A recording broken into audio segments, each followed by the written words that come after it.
first principle of life and how it works and how you can make it more so, how you can make it work for you and have all the money and the happiness and whatever you want. I just had some graduates that were real estate agents, and they, some of them had zero business when they started, and within 6 weeks, they had literally, one had $3.9 million worth of business plus 16 condos for an investor that they could have, and they had absolutely nothing before.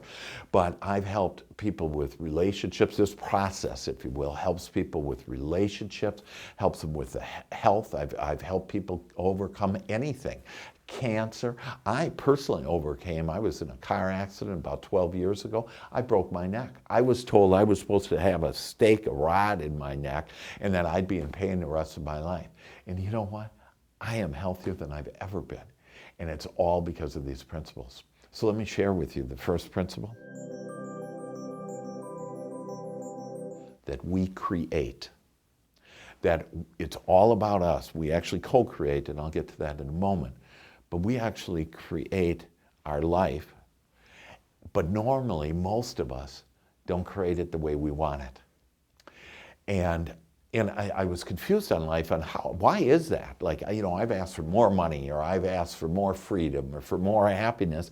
And I couldn't get it, you know, and I didn't know what it was. But the path is how I create is with my thought, and anything that I'm thinking about, even if I'm saying I don't want it, I'm thinking about it, and that thought then translates into an emotion, my feelings. And you know, I'm a guy brought up in the United States of America told I'm not supposed to have feelings. I'm not supposed to like chick flicks. I'm not supposed to like I'm not supposed to cry, you know, I'm not supposed to show those emotions. And so here was taught most of my life not to show my emotions, and now I realize it's my communication system to like my source, but for me to realize that when I'm thinking a thought, all I have to do is feel on, do I feel good or not? And if I don't feel good, I have to change my thought, because feeling good is keeping me away from my source, if you will, and away from my desires, and away from the things that I want. So it's all in my thought first, but then to be sensitive, my feelings guide me on whether or not my thought is giving me what I want. So most people have created life by default. They've complained, they've blamed, they've worried, they have concern, like money. You know, the synonym for money is freedom. But most people, that when they think money, they think worry and concern. And if you have worry and concern, that's a negative emotion. And what you're going to do is you're going to get more of worry and concern about money. You're not going to get more money. But when you start thinking about, wow, I love money, it's exciting, it's fun, and you have this positive emotion about it, then you're asking, if you will, the universe, source, in order to deliver you, in this example, more money. It's like just absolutely incredible on how when you do this, and within days, you're going to start seeing, and when you start paying attention to what your thoughts are and to what your feelings are, that you're going to start seeing that you, in fact, do create.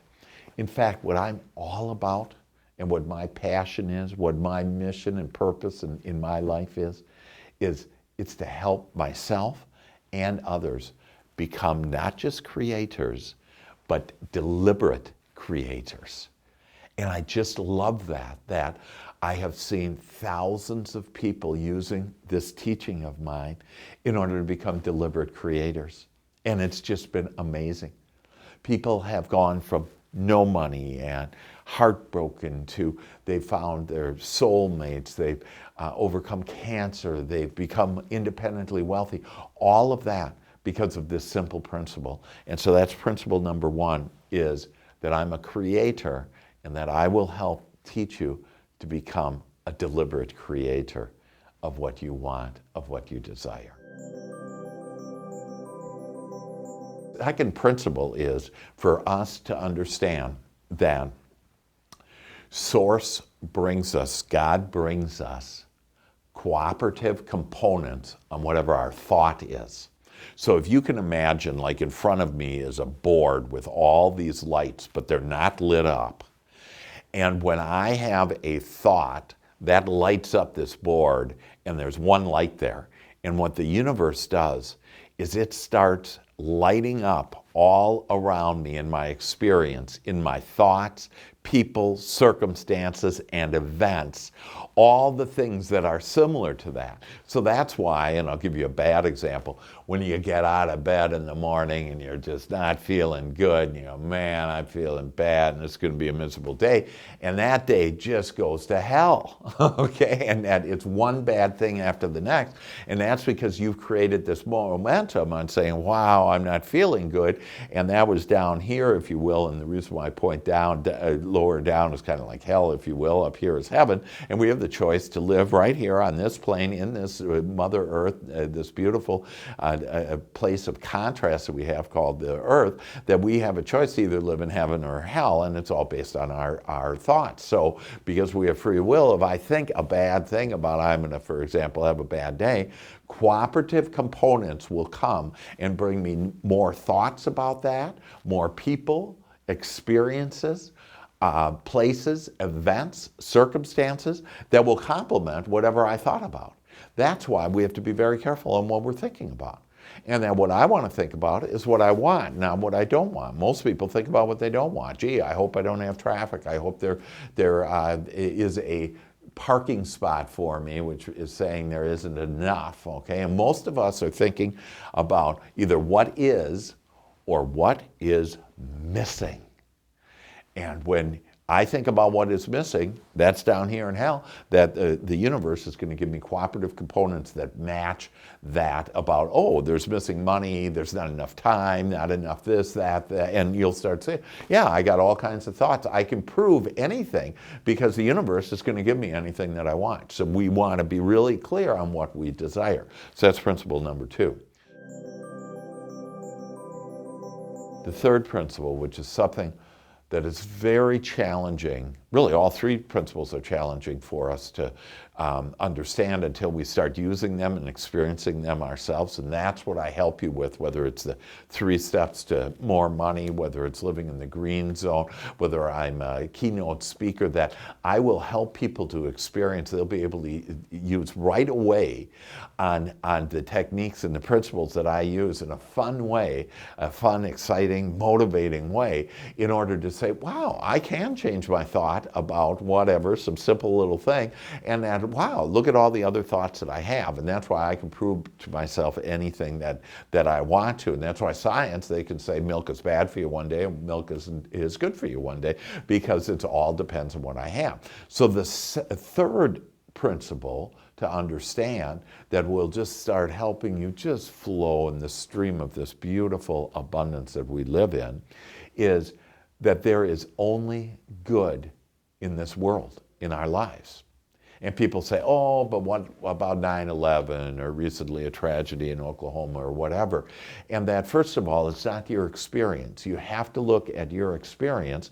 And if you start looking at just your own experiences, the things you thought were bad actually got you to this point in order to be watching this video right now that I'm telling you will help you to free yourself, that we came here in order to grow and expand all there is. And our thoughts, that you will start having thoughts that have never been there before, and that expands all that is. You also desire more freedom, and that I'm going to show you the path in order to have more freedom than you've ever had. But this third principle, to understand that everything is good. In Christian terms, it is, I see through Christ's eyes. And when I do, everything is good. And when you start seeing everything good and looking for the good and looking for God at work for you during the day, then you'll see that God's all over working for you all the time. And so by knowing those 3 principles, to understand that I'm a creator and I help you become a deliberate creator. To the second one, to understand that the universe brings all these cooperative components around in order to give you whatever you desire. And it's just one step at a time. You don't have to be concerned because of step 3, there's only well-being. There's only good in life. So if I am in this stream of well-being, thinking thoughts about what I desire in heaven, if you will, in the green zone, that if I do that, that I will then be able to, I don't have to be concerned about what about tomorrow, that because I know tomorrow is going to just be better than it was today. So every day I experience my life as a better day than it was yesterday. And so I live in heaven basically all the time. And when I have that contrast, those things that you might have called bad, I love that because it's the universe calling to me and telling me, hey, there's something better coming your way, and this is going to help you. This contrast is bad, if you will, is going to help you in order to, so it helps me to be more clear on what I do desire, because these are the things what I don't want. So instead of talking about it and Facebooking it and blogging about this awful thing that happened, I just say, oh no, this thing happened. And now I'm clear on, because that happened, I'm clear on this is what I desire, and it increases my vibration, my emotion, and then I get the things I want even quicker. So what a fun place to do. This is like a playground. And then we're here free to do whatever we want to do. And so I will show you that path so you can have any on your own particular path of the desires that you want.